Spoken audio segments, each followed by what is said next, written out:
तो दोस्तों एक बार फिर से आप सभी का स्वागत है। लगातार चुनाव को लेकर अपडेट आपको दे रही। इसी कड़ी में हमारी टीम पहुंची सोनीपत के वार्ड नंबर 8 में, जहां पर अभी पार्षद रहे हैं हमारे पुनीत त्यागी जी।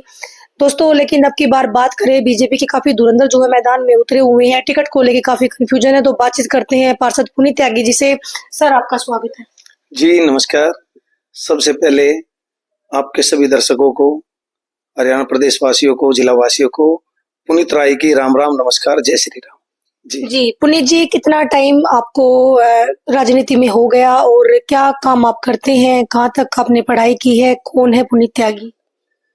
मैं लगभग 8-9 वर्षों से सक्रिय राजनीति में हूँ। मैं राजनीति में आने से पहले भी एक व्यापारी और किसान परिवार से हूँ, और राजनीति में आके भी अपने व्यापार को साथ में लेके चलता हूँ। पढ़ाई कहाँ तक आपने की है? मैंने +2 तक पढ़ाई करी है। रहने वाले कहाँ के पुनीत त्यागी? मेरा निजी गांव राई है, पारासर मेरा गोत्र है, और जाति से मैं त्यागी हूँ। पुनीत त्यागी को लगभग 7-8 साल के लगभग राजनीति में समय हुआ है, लेकिन ऐसा क्या था पुनीत त्यागी के पास कि जब राजनीति में आपने प्रवेश किया, प्रवेश करते ही विधायक की टिकट आपने मांग ली? क्या कहेंगे इस बारे में? देखो ऐसा है, जो भी कार्यकर्ता राजनीति में आता है तो उसकी एक इच्छा होती है चुनाव लड़ने की। जी। तो जो भी चुनाव आए, जैसा भी चुनाव आए, कार्यकर्ताओं को अपनी चुनाव लड़ने की इच्छा जाहिर करनी चाहिए, अपनी पार्टी को, संगठन को, शीर्ष नेतृत्व को। वो पार्टी का फैसला है। जब जिस चुनाव के लायक वो अपने कार्यकर्ता को समझे, उसी प्रकार की जिम्मेवारी पार्टी दे, और उस जिम्मेवारी को कार्यकर्ता बखूबी निभाए पूरी मेहनत के साथ। लेकिन देखिए, कार्यकर्ता तो और भी है, समर्पित कार्यकर्ता हम उनको बोल सकते हैं, लेकिन पुनीत त्यागी में इतना हौसला कहाँ से आई है? कि कोई बड़ी सिफारिश आपके पास थी कि आपने भिड़ते ही विधायक की टिकट जो है आपने मांगी, उसके बाद फिर 2 साल के लगभग आपको पार्टी में हुआ था, फिर आपको पार्षद की टिकट जो है मिल जाती है और बहुमत से आप जीतते हैं, तो क्या राज है इसके पीछे? देखो, पार्टी के अंदर आकर सक्रिय राजनीति करना और पार्टी विचारधारा से जुड़े रहना, इन दोनों में बड़ा अंतर है। मैं पार्टी विचारधारा से काफी पुराना जुड़ा हुआ हूँ। मैं संघ में आस्था रखता हूँ, मैं संघ का एक स्वयंसेवक हूँ, और जो मेरी विचारधारा है वो राष्ट्र के प्रति विचारधारा है। हमारा राष्ट्र, हमारा सनातन धर्म मजबूत हो, इसी विचारधारा से हम भारतीय जनता पार्टी के कार्यकर्ता बने, और उसी विचारधारा को लेकर हम निरंतर 365 दिन 24 घंटे जनता के बीच में रहते हैं। और जो बड़ी सिफारिश की आपने बात करी, बड़ी पावर की आपने बात करी, तो मेरे पास वाकई में ही बहुत बड़ी सिफारिश और पावर है। वो है मेरे क्षेत्र की जनता, उनका प्यार, उनका स्नेह और उनका आशीर्वाद। लेकिन पार्टी ने इतना भरोसा कैसे जताया? क्योंकि आपसे भी पुराने कार्यकर्ता जो है पार्टी में अभी मौजूद हैं, आपको टिकट मिल गई, फिर आप अभी जो ये भी मेयर, हाँ सीनियर मेयर के चुनाव की भी आपने जोर शोर से तैयारी की उसमें, लेकिन कुछ चीजें हुई, वो जिक्र अब मैं यहाँ हालांकि नहीं करूंगी, काफी पुरानी बातें हो चुकी हैं, तो कैसे? देखो, एक परिवार के अंदर एक माँ बाप के 3 बच्चे होते हैं, 4 बच्चे होते हैं, कोई बड़ा होता है, कोई छोटा होता है, तो घर वाले बच्चों की काबिलियत का अनुमान लगा लेते हैं और उसी हिसाब से उसी फील्ड में उन बच्चों को डालते हैं, उसी प्रकार की जिम्मेवारी उनको देते हैं। ऐसा ही हमारा भारतीय जनता पार्टी का नेतृत्व है। कार्यकर्ता 4 साल से पार्टी का कार्यकर्ता है, या 8 साल से है, या 15 साल से है, वो उसकी क्षमता पर, उसकी गुणवत्ता पर और उसकी सच्ची मेहनत पर डिपेंड करता है कि पार्टी किसी को बहुत जल्दी मौका देती है, किसी को थोड़ा समय लेती है। उसको तैयार होने में कोई व्यक्ति 2 साल में, 4 साल में रीति नीति पे कार्य करता है और वो सक्सेस हो जाता है। कोई बच्चा ऐसा होता है कि वो कोई भी एग्जाम हो उसमें पहले कंपार्टमेंट लेता है या फेल हो जाता है, फिर उसके ट्यूशन लगवाए जाते हैं, फिर जाके वो पास होता है। तो उसी प्रकार से पार्टी हमारी जो है, जब तक बच्चे की क्लास पूरी नहीं होती, उसकी गुणवत्ता की जांच नहीं होती, उसका समर्पण भाव और एक सच्चे कार्यकर्ता के सारे गुण उसके अंदर नहीं होते, किसी भी प्रकार का चुनाव पार्टी नहीं लड़वाती। कितना एरिया आपके सोनीपत के वार्ड नंबर 8 में लगभग आता है? कितने गांव आते? कितना छोटा सा एरिया जो बताया जा रहा है आपका? ऐसा है, मेरा जो क्षेत्र है वार्ड नंबर 8 का, वो क्षेत्रफल की दृष्टि से 22 के 22 वार्डों में सबसे बड़ा है, पॉपुलेशन के हिसाब से सबसे ज्यादा है, लेकिन वोट जो परसेंटेज है वो मेरे वार्ड के अंदर सबसे कम है। मेरे वार्ड के अंदर आसपास में इंडस्ट्री क्षेत्र हैं और अपना जो है ना रिहायशी सेक्टर हैं, उनमें काम करने वाले हमारे ही सनातन धर्म के पूर्वांचल से, राजस्थान से, उत्तराखंड से, बिहार से बहुत सारे प्रवासी मजदूर यहाँ पे काम करते हैं। तो उन सब के रहने की वजह से यहाँ की जो पॉपुलेशन है वो लाखों से ज्यादा है। तो पॉपुलेशन तो हमारी ज्यादा होगी, क्षेत्रफल भी हमारा ज्यादा हो गया, लेकिन वोट परसेंटेज जो है वो जो यहाँ के स्थानीय लोग हैं या 1-2% जो आदमी 20-25 वर्षों से 30 वर्षों से यहाँ पर रह रहे हैं, स्थायी जीवन जी रहे हैं, मकान है, दुकान है, उनके बच्चों की शादियां, पढ़ाई लिखाई सब यहीं हुई है, तो उनकी वोट यहाँ पे है।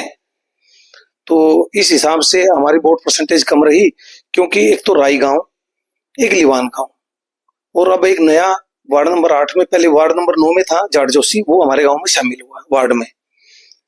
20वां मील चौक से लेकर बारोटा चौकी तक राइट साइड का एरिया जितना भी 20वां मील का पार्ट है, बड़मलिक का पार्ट है इंडस्ट्रीज एरिया की तरफ, जटेडी का पार्ट है, या फिर टुलिप, अंसल, ये सोसाइटी वगैरह है, जिंदल सोसाइटी है, ये सारा ऐसे होते हुए 334 से होते हुए और अपना जाट जोशी से होते हुए ऐसे सारा ये जो क्षेत्र है, और अपना 334 का जो फ्लाईओवर है जीटी रोड पर यहाँ से और 20वां मील तक, कुछ पार्ट एजुकेशन सिटी का भी आता है, कुछ पार्ट असावरपुर गांव का भी आता है, और पूरा राय इंडस्ट्रीज एरिया ये हमारा क्षेत्रफल है।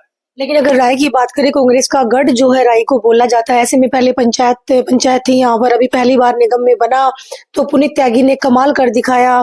कांग्रेस के गढ़ में बीजेपी का पार्षद, तो किस नजर से इसको आप देखते हैं? क्या अपनी कामयाबी मानते हैं? क्या क्या कहेंगे इस बारे में?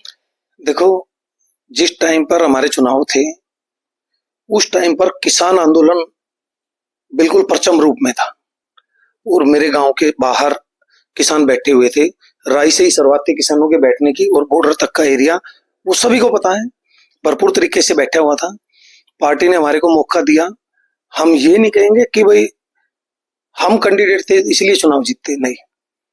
पार्टी की रीति नीतियों पर जनता का विश्वास है।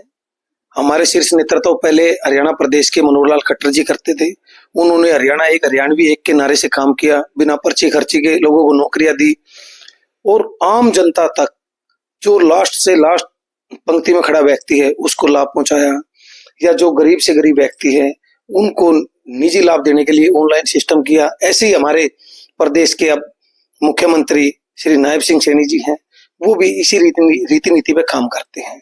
उनका इतना हसमुख मिजाज है कि रात को 2 बजे 2:30 बजे भी जो आम व्यक्ति जिनका राजनीति से कोई लेना देना नहीं, यदि वो भी सीएम साहब से मिलने जाते हैं और वो कहीं से थके आ रहे पूरे दिन की वर्किंग कर रात को 12-1 बजे ही पहुंचते हैं, तो सबसे पहले ये पूछते हैं कि भाई कोई कार्यकर्ता या भाई कोई मेरे हरियाणा प्रदेश का कोई नागरिक मेरे से मिलने के इंतजार में तो नहीं है, और उनको तुमने खाना खिलाया नहीं खिलाया, उनकी सेवा पानी करी नहीं करी, तो पहले उनसे मिलते हैं, उसके बाद अपना भोजन करते हैं और रेस्ट करते हैं। तो जो जिस प्रदेश का नेतृत्व, जिस देश का नेतृत्व इतने अच्छे अच्छे व्यक्ति करते हो, तो उस पार्टी को तो मजबूती की जरूरत ही नहीं, बहुत मजबूती हो जाती है उसके पास। लेकिन विपक्ष की अगर हम बात करें तो बड़े आरोप बीजेपी पार्टी पर अक्सर लगते हैं। वो कह रहे हैं कि भाई पहले तो हमारे वोट चोरी का आरोप बीजेपी पार्टी पर लगा, अब एक नया मुद्दा उनके पास और आ गया है कि भाई जो बीजेपी वाले हमारे पार्षदों को तोड़ रहे हैं, आपने उनका मेयर तोड़ लिया, उनको विधायक बना दिया, आप लोग डरा रहे हो, धमका रहे हो। क्या राय है आपकी इस बारे में? ऐसा है, ये सब व्यर्थ की बातें हैं, कोई किसी को नहीं तोड़ता।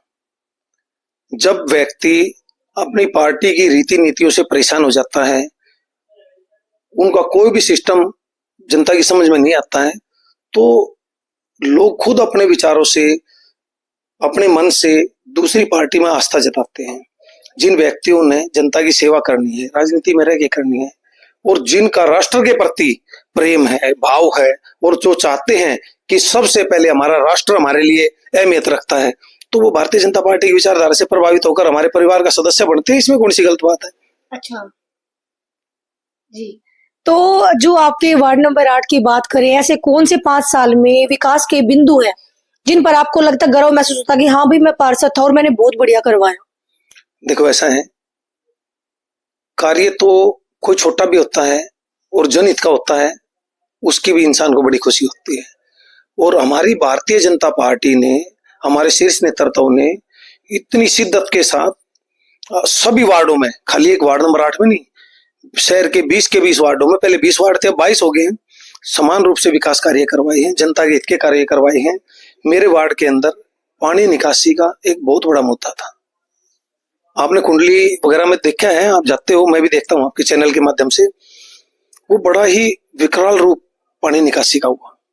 तो उसको देखते हुए हमारे शीर्ष नेतृत्व ने, हमने एक प्रपोजल उनको दिया, उस प्रपोजल पे पूरी सहमति उन्होंने दी और उस प्रपोजल से एमपीएस के नाम से हमारे को एक प्रोजेक्ट मिला, लगभग 7.5 किलोमीटर लंबी लाइन। हमने अपने तालाबों के ऊपर राई में भी और लिवान में भी पक्के कुएं बनवाए, गांवों में सीवर लाइन की व्यवस्था करी ताकि सारे गांवों का पानी, गंदा पानी उन कुओं के अंदर आए।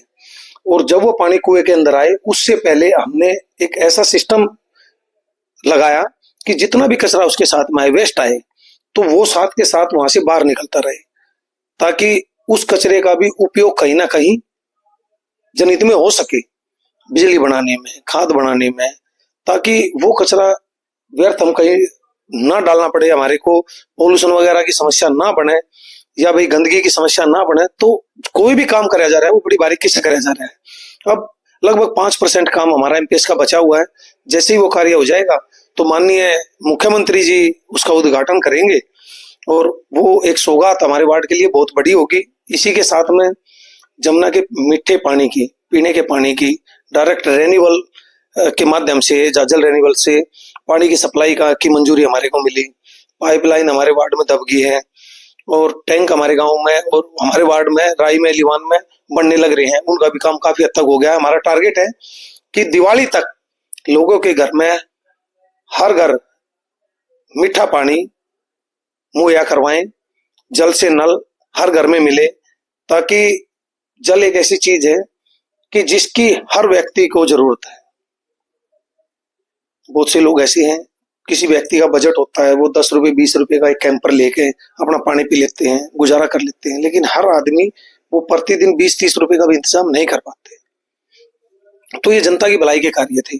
डिस्ट्रिक्ट सोनीपत के अंदर पहले 2 गांव वार्ड नंबर 8 में ऐसे हुए हैं जिनकी पानी की निकासी एसटीपी में होने जा रही है और जिनको रेन्यूअल से डायरेक्ट पानी मिलने जा रहा है। लेकिन निवान की अगर बात करें, सिस्टम कहाँ फेल होता है? सिस्टम कहीं भी फेल नहीं होता। सिस्टम को फेल और पास करने में जनता का हाथ होता है। जब जनता अपने क्षेत्र में चल रहे विकास कार्यों में सहयोग करती है तो सिस्टम पास होता है। लिवान में आज भी रोड टूटा हुआ है, सीवर जाम पड़े हैं, कूड़ा बाहर पड़ा हुआ है, बुरे हालात है वहां पर। क्या कहेंगे, लगातार हादसे हो रहे हैं। देखो, पत्रकार का काम है कुछ ना कुछ कमियां ढूंढ के लेके आना। तो उसी लाइन में मैं आपको बताना चाहूंगा कि नालों की सफाई चली हुई है। तो जब सफाई होगी, हम घर में झाड़ू लगाते हैं तो झाड़ू लगा के कचरा तो एक जगह इकट्ठा ही करते हैं ना, बाद में तो उसको उठाते हैं, या जितनी झाड़ू लगाते हैं साथ ही साथ कचरा उठाते हैं, ऐसा तो नहीं होता। लेकिन लोग बोल रहे हैं कि वो कूड़ा उठाया ही नहीं जाता, वो दोबारा से नाली में जाता है। नहीं, ऐसा नहीं होता। लोग चाहते हैं कि भाई जो कचरा नाले के द्वारा निकाल लिया जाए, नाले से निकाल लिया जाए, उसको साथ के साथ उठा दिया जाए, वो गिल्ला होता है। वो गिल्ला कचरा जो भी होता है वो पानी के साथ होता है। उसको यदि हम ट्रैक्टर ट्रॉली से कहीं भी लेके जाएंगे तो पूरे रास्ते में वो खिंड जाएगा, वो अपनी जगह पे पहुंच नहीं पाएगा, वो काम किया हुआ बेकार हो जाएगा। तो उसको सूखने के लिए 1-2 दिन का समय लगता है, उसके बाद उसको उठाया जाता है। ये कार्य होते हैं। जो अभी आप बता रहे हो रोड टूटा हुआ है, अभी लिवान गांव में कुछ कार्य हमारे चले हुए हैं, कंटिन्यू चले। 2 साल पहले वो रोड बना था, 2 साल पहले, और आपके द्वारा ही बनवाया गया था जब कांग्रेस के विधायक थे मेरे ख्याल से, और मेयर भी कांग्रेस के थे। तो वो मेरे ऐसे डैमेज कैसे हुआ इतनी जल्दी, क्या कहेंगे इस बारे में? देखो, ये ना तारकोल के रोड, के कारण तारकोल के रोड होती है। क्या हुआ, आबादी दिन पे दिन बढ़ती जा रही है। आबादी बढ़ने से क्या हो रहा है, पानी का फ्लो भी बढ़ रहा है, पानी का फ्लो भी बढ़ रहा है। लोग क्या करते हैं कि जो नाला उनकी सहूलियत के लिए बनाया जाता है, लोग बाग उस नाले को पूरा कवर कर लेते हैं, अपने मकानों की पैड़ियां और पैड़े बना लेते हैं, वहां से सफाई करने का रास्ता बंद कर देते हैं। जब सफाई का रास्ता नहीं होगा, पानी की निकासी में रुकावट आ जाती है। रुकावट आने से ओवरफ्लो होकर वो पानी बाहर आएगा। बाहर आएगा तो जितने भी ये तारकोल के रोड होते हैं, ये पानी कवरिंग का बहर होता है। ये जहां जहां पानी आएगा और वो कंटिन्यू 2 दिन 4 दिन 5 दिन आएगा, व्हीकल चलते रहेंगे, वहां से वो टूट जाता है। लेकिन जो पहले के रोड बने हुए काफी पुराने रोड है उनकी हालत तो बहुत बढ़िया है, अब कहाँ कमी आ रही है? मतलब ये तारकोल का ही कारण है? नहीं नहीं, ये कारण है जो ओवरफ्लो होकर वो पानी वहां पे आता है, वो ये कारण है। चलिए, रोड की कोई कमी नहीं है। चलिए आगे बढ़ते हैं। अभी वार्ड नंबर 8 की बात करें, अभी दोबारा से चुनाव जो है निगम के नजदीक है, बीजेपी से भी काफी धुरंधर जो है मैदान में है, आप तो हैं ही दौड़ में, तो टिकट को लेकर त्यागी जी कितना कॉन्फिडेंस है आप में अब की बार भी? ऐसा है, वो कार्य है हमारे संगठन के शीर्ष नेतृत्व का, हमारी सरकार का। जिस कार्यकर्ता को वो अच्छा समझते हैं, पार्टी की रीति नीति पे चलने वाला समझते हैं, पार्टी को समर्पित समझते हैं और जनताओं की भावनाओं का सबका मान रखकर ये डिसीजन पार्टी का है। जैसा पार्टी और संगठन करेंगे उसी व्यक्ति को टिकट मिलेगी। यहाँ पर टिकट की दौड़ में सभी होते हैं, लेकिन टिकट मिलने तक जिसको टिकट मिल जाती है, सारा संगठन, सारी पार्टी और सारे टिकटार्थी एकजुट होकर एक परिवार की तरह एक साथ मिलकर काम करते हैं। कांग्रेस भी मैदान में है, तो कितना डर है अब की बार? क्योंकि देखिए 5 साल बीजेपी के पार्षद रहे हैं। तो कांग्रेस से किस बात का डर? कांग्रेस से तो किसी बात का डर है ही नहीं। लेकिन कांग्रेस में चर्चाएं तेज है, अगर पुनीत त्यागी जी की टिकट कट जाती है तो दोबारा से उनका पार्षद बनेगा वहां? ऐसा है, ये उनकी सोच है। हाँ भाई, क्योंकि भारतीय जनता पार्टी की टिकट बांटने का कार्य कांग्रेस का नहीं है, वो भारतीय जनता पार्टी के शीर्ष नेतृत्व का काम है कि टिकट कांग्रेस वाले बोल रहे हैं कि भाई यदि हम पुनीत की टिकट काट देते हैं या कट जाती है तो हम जीत जाएंगे। ऐसा उनके दिमाग के ना ख्वाब है, खाली ख्वाब देखने से कार्य नहीं चलता। ये भारतीय जनता पार्टी की रीति नीति है। इसमें तो भारतीय जनता पार्टी के नीचे से ऊपर तक चैन में जो टिकट देने वाले होते हैं वो ही नहीं इस बात को करते कभी भी कि किसको टिकट दी जा रही है, किसी काटी जा रही है। तो कांग्रेस वाले बीजेपी की कैसे बता देंगे? हमारी बातें तो मीडिया को नहीं पता होती। अच्छा जी। जी, तो चलिए लास्ट में त्यागी जी वार्ड 8 की जनता को क्या मैसेज आप देना चाहेंगे चुनाव को लेकर के? मैं अपने सभी क्षेत्रवासियों को एक ही मैसेज देता हूं कि हमारा जो क्षेत्र है इसको साफ सुथरा रखने में, इनके विकास कार्यों में सरकार का जो भी जनप्रतिनिधि है, या मैं हूं, या हमारे विधायक कृष्ण गहलावत जी है, या हमारे मेयर राजीव जैन जी हैं, या मुख्यमंत्री जी हैं, जो भी चैनल है, जो भी विकास कार्य हमारे लिए करवाए जा रहे हैं, ये हमारे और हमारे बच्चों के फ्यूचर के लिए है। तो इसमें सभी मिलकर एक दूसरे का सहयोग करें। जो ठेकेदार गांव में काम करने आते हैं उनका भी आज तक भी आप सभी ने सहयोग बनाकर रखा है, आगे भी सहयोग बनाकर रखें। हम यदि मिलजुल कर कार्य करेंगे तो ही हम सफल हो पाएंगे, अपने क्षेत्र को एक अच्छा, साफ, सुंदर और सुथरा शहर की तरह दर्शा पाएंगे। उसमें आप सबके सहयोग की आवश्यकता है। जैसे आज तक आप अपना सहयोग देते रहे, आगे भी आप अपना ऐसे ही सहयोग देते रहे। जय हिंद, जय भारत।